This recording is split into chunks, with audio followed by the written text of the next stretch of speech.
The Reddit Archives, The Decoy Honeymoon. Act 1, The Glitch in the Perfect Picture. Ben and Carrie were the couple everyone envied. They had been together for 8 years.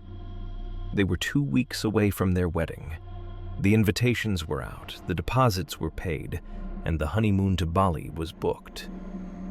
Ben was a guy who trusted his gut, and for 8 years, his gut told him Carrie was his soulmate.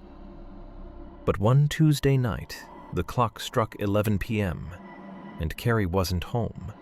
Her phone was dead.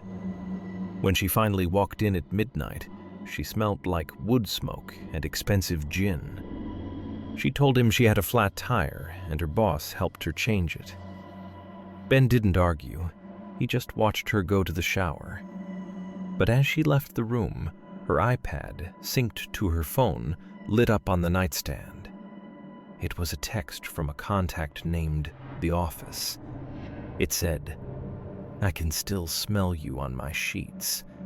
I don't know how you're going to look at him at the altar tomorrow." Ben felt his entire reality shatter. He didn't confront her. He didn't scream. He stayed in the dark, watching the iPad screen dim, realizing that the woman he was about to marry was a stranger. He spent the rest of the night digging. He found the Shadow Archive. Carrie hadn't just been having an affair. She had been with this man, a wealthy former boyfriend, for 18 months. They had a plan. She was going to marry Ben for the financial stability and the social image, but she was never going to stop seeing the other man. Ben realized he wasn't a husband. He was an insurance policy. Act 2, The Wedding That Never Was. What would you do? Most people would cancel the wedding and cry. But Ben realized that a cancellation is private. He wanted something permanent. For the next 2 weeks, Ben played the role of the blushing groom. He kissed her. He talked about their future. He even went to the rehearsal dinner and gave a speech about honesty. Every time he looked at her, he felt a cold, sharp stone in his chest. The wedding day arrived. 300 guests. Carrie was in her white dress, looking like an angel. The music started. She walked down the aisle. Ben stood at the altar, smiling. The priest reached the part. "If anyone here has any reason why these two should not be joined." Ben stepped forward. He took the microphone from the priest. The room went silent. "I have something to say," Ben began. His voice was steady. "I want to thank you all for coming. But I also want to thank Carrie's other guest, the one who isn't here, but whose presence has been in our bed for the last 1.5 years. The sound that came from the crowd was like a collective punch to the gut. Carrie's face didn't just go pale, it turned gray. Ben pulled a stack of envelopes from inside his tuxedo jacket. "Inside these envelopes, which my groomsmen are handing out right now, you will find the text logs. You'll find the photos. You'll find the lease for the apartment they shared behind my back."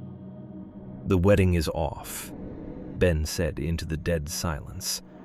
"The bar is open for exactly 30 minutes. Use that time to tell Carrie what you think of her. I'm going to Bali." Act 3, The Bali Trap. You think that's the end? No. This is where it gets cold. Carrie was devastated, but she had a backup plan. She thought that since Ben had paid for everything, she could at least take the other man on the honeymoon. She called her lover. They fled the chaos of the ruined wedding and headed to the airport. They landed in Bali. They got to the 5-star resort. Carrie went to check in.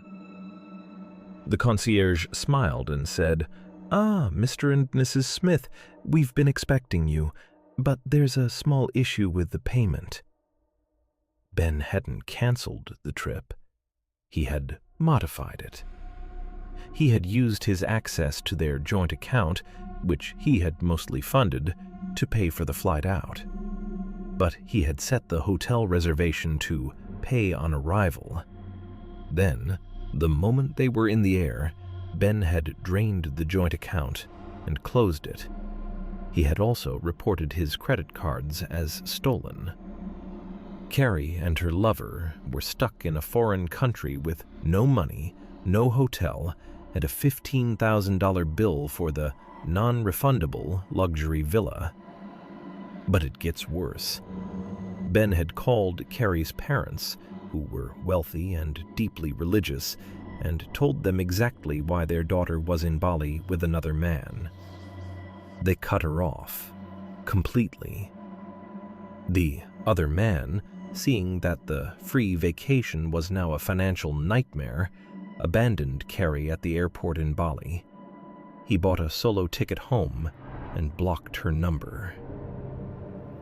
Act 4. The Aftermath. Ben didn't go to Bali. He went to a small cabin in the woods with his brother. No phone, no internet, just peace. When he came back a month later, his life was clean. Carrie had lost her job because Ben had sent the evidence of her office affair to her HR department. She was living in a studio apartment, selling her designer clothes to pay for the legal fees of the divorce. Ben saw her one last time at the lawyer's office. She was crying. She asked him, "How could you be so cruel? You destroyed my life." Ben looked at her. He didn't feel anger. He didn't feel joy. He just felt nothing. "I didn't destroy your life, Carrie," he said. "I just stopped holding the umbrella." You're the one who decided to stand in the rain.